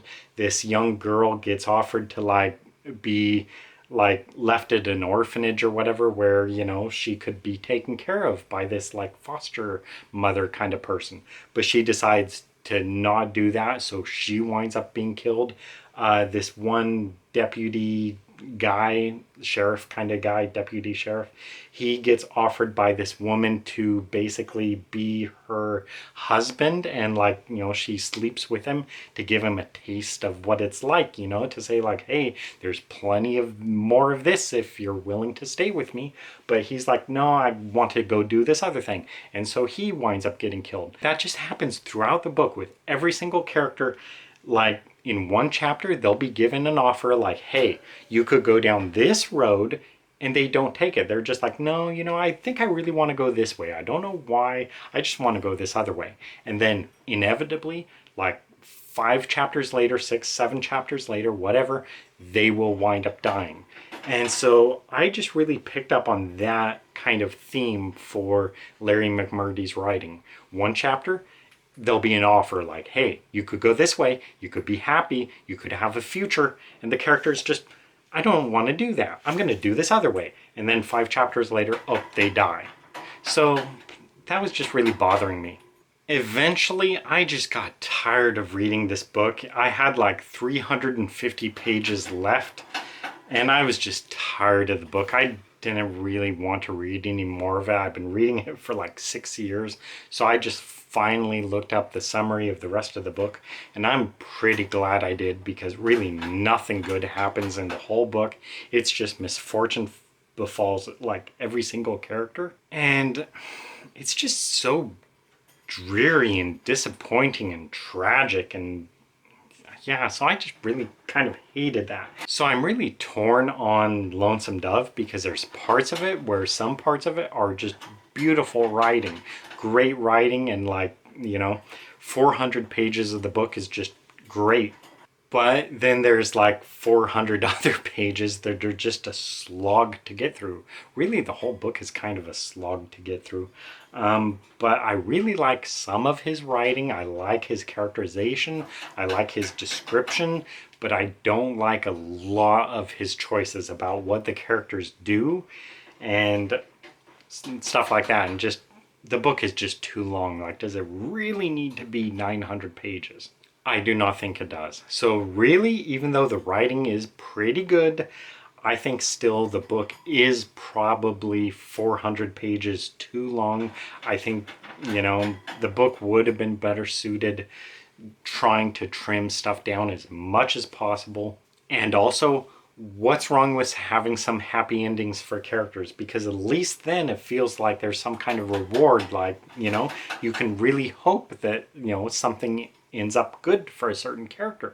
But instead, with Lonesome Dove, pretty much every single character has a bad ending. And that's just really depressing to read. So, for a time, Lonesome Dove was going to be like an automatic 5-star book, potentially probably S-tier book. But then it's just kind of dragging on, and I was having some of those problems with the book. Then it kind of fell into A-tier, and still more of those problems. So ultimately, Lonesome Dove does fall into B tier. It is still a recommended read, but it's not like a glowing masterpiece recommended read. And I would say, even though the book Rebecca by Daphne du Maurier has gotten probably a lot more acclaim over the years, a lot more people come into the bookstore looking for Rebecca. Really, a lot of people don't come in looking for Larry McMurtry or Lonesome Dove. Still, I enjoyed Lonesome Dove a lot more than I enjoyed Rebecca, so Lonesome Dove does get a B ranking above Rebecca, so it goes to the top of the B tier. Next is Beloved by Toni Morrison. So I began reading this book from the library like, 6 years ago, and I read a chapter or two and I liked it pretty well. So I had to return it, but I thought, I'm going to keep reading this at some point. But I never did really until like a year ago. I picked it up again to give it a try. And Beloved and Toni Morrison is a lot like Rebecca. A lot of people really like Beloved and Toni Morrison. So this isn't another case of a one-hit wonder. They like Beloved and they like other books by Toni Morrison. So ultimately, just like with Rebecca, I will kind of have the same conclusion. Regardless of my personal opinion, you should still probably read Beloved by Toni Morrison, regardless of my opinion, because so many people do like this book and do like this author. So it is still a recommended read automatically just because people overwhelmingly like Beloved. Now, for me personally, after reading like a couple chapters like this past year or so, I kind of struggled to remember like, what did I like about this book when I read it last time? Because the last time I read it, I thought there was something pretty decent about the book. But when I tried reading it this past year, I didn't really get that. I didn't really get like, where's the good part really? So I just didn't really like the book too much.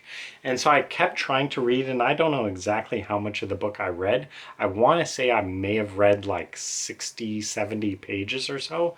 And the book just wasn't working for me. I just wasn't liking any part of it. And unfortunately, I can't really even say I saw things that were potentially good about it, where it's like, okay, I could see that some of the acclaim this book has gotten has been deserved. I didn't really see that too much. So Beloved just wasn't working out for me. So like, not knowing anything else, just reading this book blind, I'd put the book in D tier and pretty low in D tier. But since the book is so highly regarded among readers, like universally, people like Beloved and like Toni Morrison. Because of that, I am going to give the book B tier, so it does go into recommended read, but I'm going to put it at the very bottom of B tier. So it's still a book you should read, but of all these books that are recommended on this list, and I know there's not very many of them, Beloved is really the last one on the list. So this is more a book where, like, if you're looking for a book at the library or the bookstore and you cannot find anything else that interests you, then in that case I would say, like, well, try Beloved. Why not? So many people do like it. Give it a try. But still, in reality, the book is probably, like, deserves a higher ranking than that. So I mean, this is probably more of a book like everyone should read Beloved, just because so many people do like it. So whatever they're seeing, I'm just not seeing. And again, this is a case where instead of thinking everyone else is just stupid, seeing something that's not there, in this case, I'll think, I'm probably the one who's just not seeing what's there. I'm the one being stupid. I do not really have a problem saying that. So, Beloved is still a B tier book. Next is Swann's Way by Marcel Proust, I think his name is pronounced. I was really reluctant about this book because it is, again, like a 800 or 900 page book, maybe even a 1,000 page book, and it's just the first book, I think, in a 7-book series. So just a massive series. And the biggest problem with this book, going into it, is Marcel Proust is known as a stream of consciousness writer.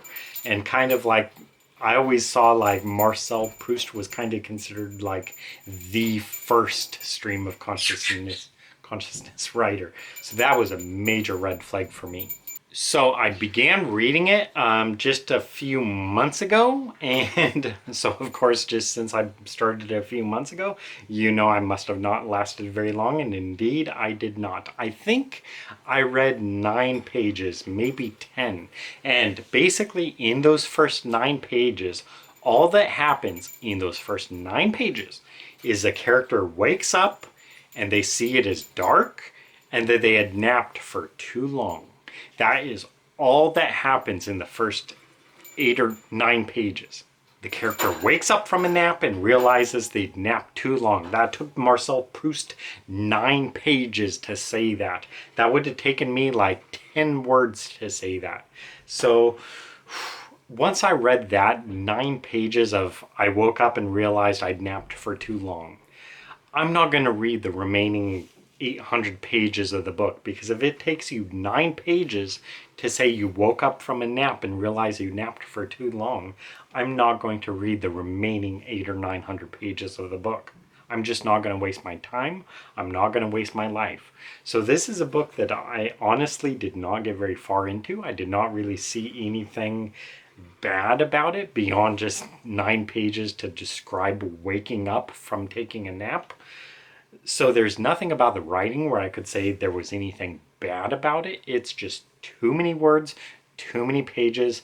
I'm not going to read this book. So it goes into D tier, and I put it between The First Man and The Tin Drum, because The First Man I give a little bit of benefit of the doubt, because at least for that one the author died before finishing it, so I can't really judge that book, The First Man, too much. And The Tin Drum, the author did finish it, but yeah, so I would put Swann's Way between those books in D tier. Next is Henry IV, Part 1 by Will I Am Shakespeare. I'm kind of working on reading all of Shakespeare's plays, and I think I've read, I don't know how many of them, 3 or so. I read Richard II, and I've read The Two Gentlemen of Verona, and The Tempest. First off, I want to say that when I began reading Henry IV, I thought, okay, I can't judge this book too much, because I read before starting the book that the book or the play was not the sole work of Shakespeare, that someone else may have co-written it with him, and that only like a few scenes are definitely the work of Shakespeare. So when I began reading the book, I was kind of reading it like, okay, this isn't Shakespeare, this is a co-writer. But then I was reading more about the play, and it was like attributing it wholly to Shakespeare, and I was kind of like, wait, I thought it wasn't by Shakespeare. And so then I found out that the book I was reading about that was not solely written by Shakespeare, I think was Henry VI, and this is Henry IV. So I got my Roman numerals mixed up. So anyway, Henry IV is definitely solely the work of Shakespeare. Anyway, reading the book, or the play, I keep calling it a book, I just didn't really see too much about it that I liked, and really the one I come back to is Richard II. Richard II actually moved me to tears at parts because some of the lines in Richard II were so good and so beautiful and just so well written, and it really made me think that Shakespeare is the god of English. He used English so well. Then with The Tempest was just written in a like far beyond me. I didn't really understand what was going on at all, and instead of just thinking that Shakespeare was overriding that book, The Tempest, I am more going to lean with the opinion that whatever he was doing, he's just in a plane far above me, and I just do not understand what he's talking about. And then The Two Gentlemen of Verona or whatever, I thought that was just okay. And again, with Henry IV, I thought it was just okay. So, I mean, it's real difficult to judge. I do not want to diss on Shakespeare because, again, I do kind of stand by the opinion that Shakespeare is the god of English. He used English so well. He knew the language probably more than anyone. I think in history, he knew how to use it so well. So I really don't want to say anything negative about Shakespeare. Because, I mean, who am I? Who's going to remember me after 400 years? Probably no one. Whereas Shakespeare, he'll still probably be known after another 400 years. So I'm not going to insult Shakespeare. I'm not going to say, you know, he did bad for anything he did, really. But at the same time, I think it's entirely possible that Shakespeare may have had some just mediocre plays or kind of some dud plays for his, like, you know, category or whatever. And again, maybe his duds are far better than like anything else that we can aspire to. You know, his duds are still masterpieces by our, you know, comparison. But still, Henry IV just didn't really work for me. I didn't think there was anything really good about it. None of the characters were especially good to me. None of the lines of dialogue were especially good, except that the play does have the line of dialogue. It's a little bit different in the play. I think in the play it's called, I don't know exactly, but the famous line is discretion is the better part of valor. Anyway, it's kind of mixed up a little bit, the way he actually wrote it and the way we know it today. So of course today it's discretion is the better part of valor. It comes from Henry IV, but that's not actually a verbatim quote. And that quote, discretion is a better part of valor, that was actually a quote that was known in Shakespeare's time. That was like a idiom or whatever known in his time. So he did not come up with that himself, but still today we kind of attribute that to Shakespeare, and it comes from this play Henry IV. So anyway, it does go into B tier, Henry IV. So it does go into recommended read territory. Really everything by Shakespeare is probably going to be in recommended read territory, but it just goes into B tier. It's just an okay play, I think. I didn't really get the impression that it was a masterpiece or that there were really very many lines that were masterful to me. It's just an okay play. Okay, 3 more left. Let's finish this.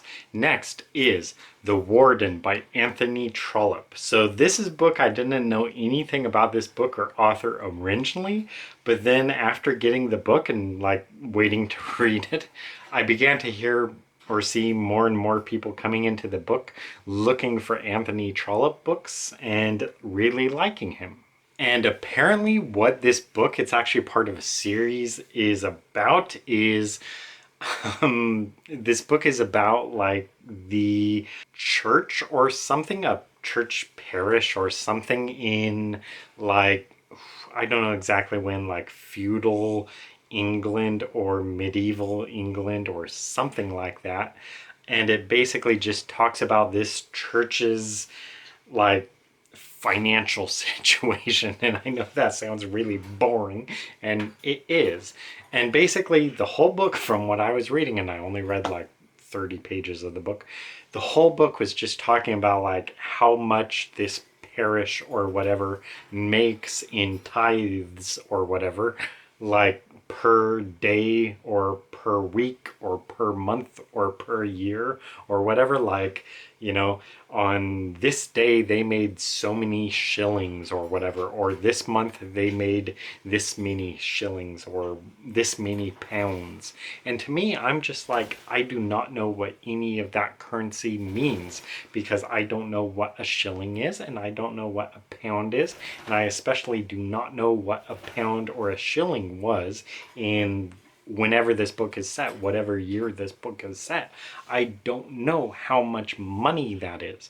So saying like, oh, the church made this many shillings this week, that doesn't mean anything to me. I don't know how much money that is. So kind of the premise of the book was like to show how like ludicrously rich the church is, how rich they are getting off of their congregation. But since I didn't know how much money that was and how much money was like common at the time, I didn't get how any of this was supposed to be like important or funny or whatever. Like, oh my gosh, they made 15 shillings this week. Like, I don't know if that is like 2 cents or $20 or $200 or $2 million or $200 million. It means nothing to me.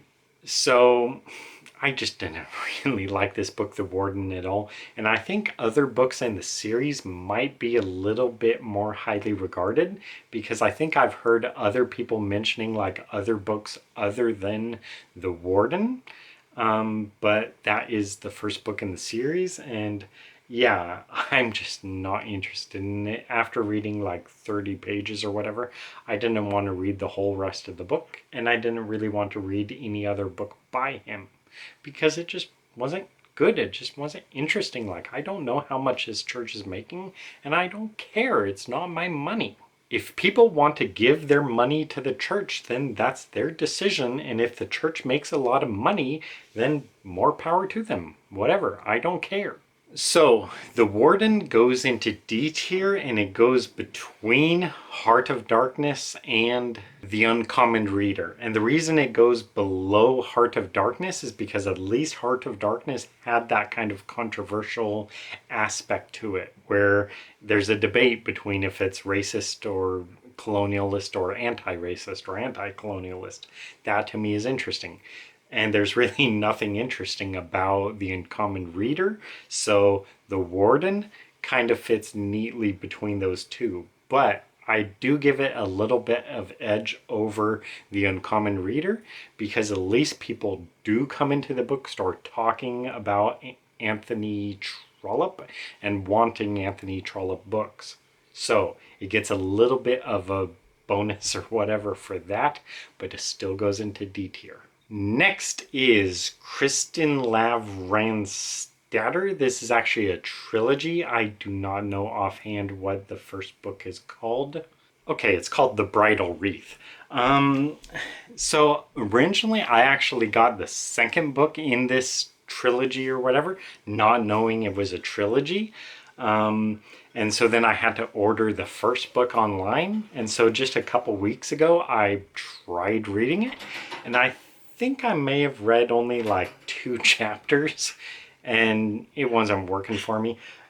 For the very beginning, I was thinking, okay, this is actually kind of decent. But then I began to see some problems with the writing that were bothering me, and then more problems with the writing, and more problems with the writing. And anyway, The biggest one is overuse of adverbs. So like saying so-and-so said angrily, so-and-so said whatever, happily. Almost every line of dialogue seemed to have that kind of description in it, and I just did not really like that. And there were other problems in the book as well with the writing. So this is a book where there might be a good book in here or a good series in here, but the problem is the writing is just too flawed. So I think this is a book where if I could go through the book and do an edit of the book and still preserving much of the author's style, it could be a pretty decent book, and some of the writing is actually pretty good, while also being pretty bad at parts with, the adverbs and stuff or whatever those are. So-and-so said quickly, so-and-so said angrily, so-and-so said happily. Those things bother me. I think that's poor writing. And if I could go through the book and get rid of those, the book would be a lot better, a lot more readable, and maybe it'd be a very good book. But as it is, it goes into D tier. Placing it, I put it behind Regeneration because Regeneration just wasn't as flawed with the writing itself.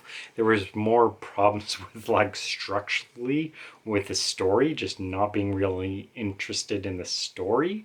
But the writing itself was better. And with Kristen Lavransdatter by Sigrid...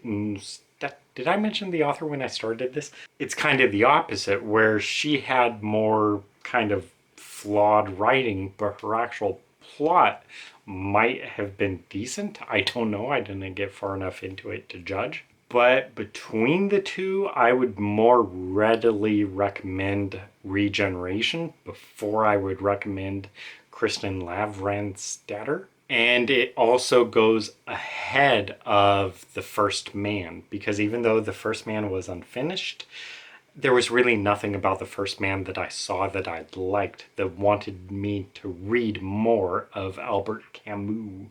Whereas with Sigrid Undset, at least I think there's some potential there. She might be a decent writer if her books were better edited. Still, it goes into D tier.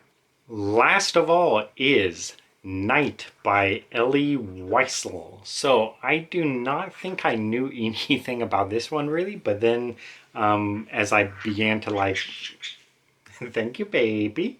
As I began to get interested in the book, I found out that Night is basically a memoirs of the author's time during the Holocaust. So it describes briefly he goes to Auschwitz and then he's sent to a nearby camp, and so it just talks about the character, real life story, and I thought it's a really good book. And being a book about the Holocaust, that's a real troublesome issue to read about. And in fact, I've personally decided I don't want to read books like The Diary of Anne Frank, because I just don't want to read about this kind of stuff. I don't want to read about the Holocaust. I don't want to read that. Part of why I went ahead and read Night by Elie Wiesel is because we actually have, or had, I'm not sure if we still have them, I'm pretty sure we probably do though, but we had 2 signed books by Elie Wiesel. Neither of them are part of his memoirs. His book Night is actually part of, I think, a trilogy. I think they're called Night, Dawn, Day, maybe. So when I saw we had a couple signed books by him and I knew he's a top 1000 author, I was like, okay, I will read the book Night, which is his book on the top 1000 list, and if I really like it, then maybe I could get the signed book by him. And so anyway, I read Night and I really liked it. Even though I was really leery about reading a book about the Holocaust, I don't think it was really that bad. So this is not a book that twists the knife on you, where it'll say someone gets shot and then they're writhing on the ground, crying and moaning and whatever, where it's just I don't want to read this. It's written very matter-of-factly, where the author will just say, like, you know, they shot someone and he saw the person fall and the guards told them to move on, so he kept running, and then, you know, maybe another person shot or like fell and then got shot or whatever. And, you know, but he doesn't linger on it, so it doesn't, like, you know, show it in your face and just really twisting the knife. It's just very matter-of-factly, you know. We were starving, we were, you know, being forced on this train, we were forced into this building, you know, these people were shot, this group of people who were in this line were carted away to the gas chambers, but I was in this line, so, you know, we went on to this other building.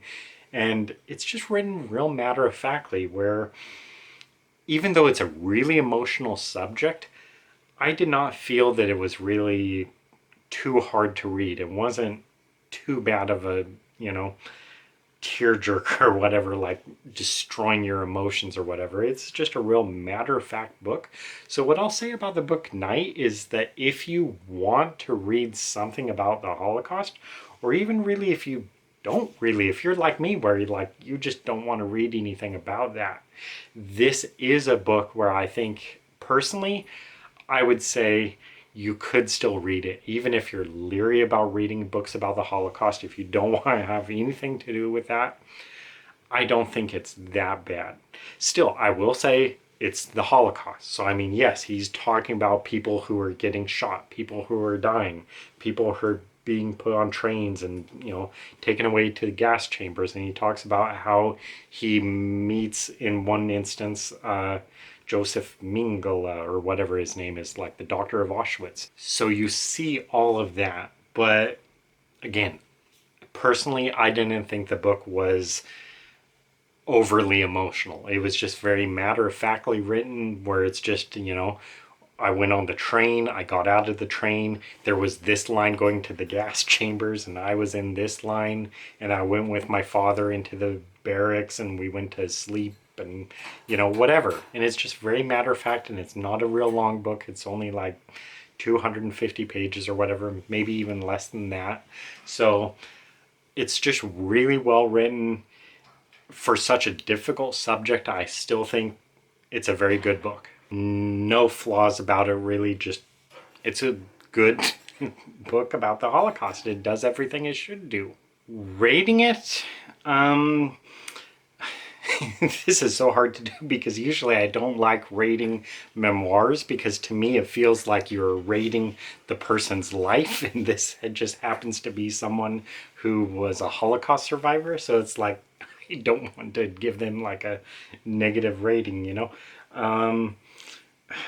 I put the book in B tier, and I think I put it at the very top of B tier. It goes ahead of Lonesome Dove. Maybe partly because of the subject matter, or maybe mostly because of the subject matter. I'm kind of reluctant to like put it in A or S tier, but not for any fault of the book. I would still say the book is very well written.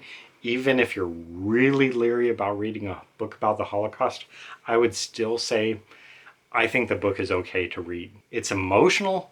It's not overly emotional. It's not overly twisting the knife. It's not just being a gut punch after gut punch. It's a real difficult subject, but I think the author handles it well. He doesn't go overboard with description. He just gives you the perfect amount of description that you need to know what's going on, and no more than that. That's all he does. So it goes into B tier. It's a recommended read. So anyway, that is it for this iteration of ranking 1,000 books to read before you die. So the big winners on this list are the Iliad and Night. So just real quick, the Iliad I think is a really good book. It's just really crazy, some of the stuff that happens, like just someone gets hit in the head and their eyes fall out, or they just get chopped in half, like vertically, and the gods raining blood on the battlefield. And there's just so many crazy things that happen in the Iliad, where I want to see a movie that is like completely accurate to the play, or whatever it is, the Iliad. I guess it is or is it a play, or is it a poem? To me it's more of a novel. And really, again, my impression of the Odyssey is that it's, or not the Odyssey, the Iliad, is that it's so different from those other Greek things I read, like Aristophanes and Aeschylus and Sophocles and stuff. They are playwrights. Homer, or whoever wrote the Iliad, it's kind of like unknown exactly who wrote the Iliad and the Odyssey. It's kind of like the consensus, though, is they're probably written by different authors. So we don't really know who wrote these books. It's just kind of the Greeks attributed both books to Homer. They didn't even know who both of these books were from, but they seemed to think it was this guy Homer. But anyway, it's really interesting reading the Iliad because it's like 2,800 years old or something like that, and it reads just like a novel and just really interesting stuff. So I really enjoyed that. The book Night by Elie Wiesel, really enjoyed it, even though I'm really reluctant about reading anything about the Holocaust. Usually I just immediately pass on that. I'm not interested. It was still a real good book, and I read it because I was curious if I wanted to get the signed book, which I didn't mention. I wound up passing on getting a signed book by him, even though I think it was priced only like $60, and I probably could have gotten it for probably like 30 or 40.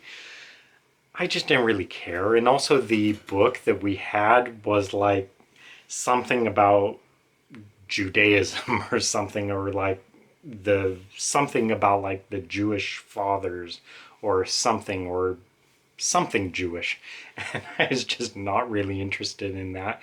If it would have been a signed book, one of the signed books from like the trilogy, Night, Dawn, or Day, or whatever the trilogy is called, I would have probably gotten it. If it would have been a signed copy of Night, I might have been willing to pay, you know, potentially up to $100. I don't know how much a signed copy of Night would actually be worth, but you know, I would at least be tempted then, if it was a signed book of Night, to buy it. But since it was another book by the author, I just didn't really care that much. Even though it'd be cool to have, I just didn't really care that much. And the two losers on this list are Cranford and A Place of Greater Safety. So with Cranford, it's just like a Jane Austen wannabe, not interested, hard pass. And then with A Place of Greater Safety, to me, that was like sacrilegious, because it's making history boring. It's taking a great subject, the French Revolution, and it's telling a real boring story. So I just hated that. Like, I'm not really even too much interested in the French Revolution, and I could write so many better stories about the French Revolution. It would not be hard. There's so many characters, so many events, that you could tell so many good stories. But the author chose to tell that boring story. So I just hated that book. So those are the two big losers for me. Whew, we're finally wrapping it up. We're finally at an end. So again, all of these opinions are just my own personal opinion. They're not objective ratings or rankings or whatever. They're just my personal opinions, my personal recollections of each book, and how I compare the books to each other. I still would like to say, and I like saying this as often as I can, that I really think every book should be a recommended read, because you do not know what you may like.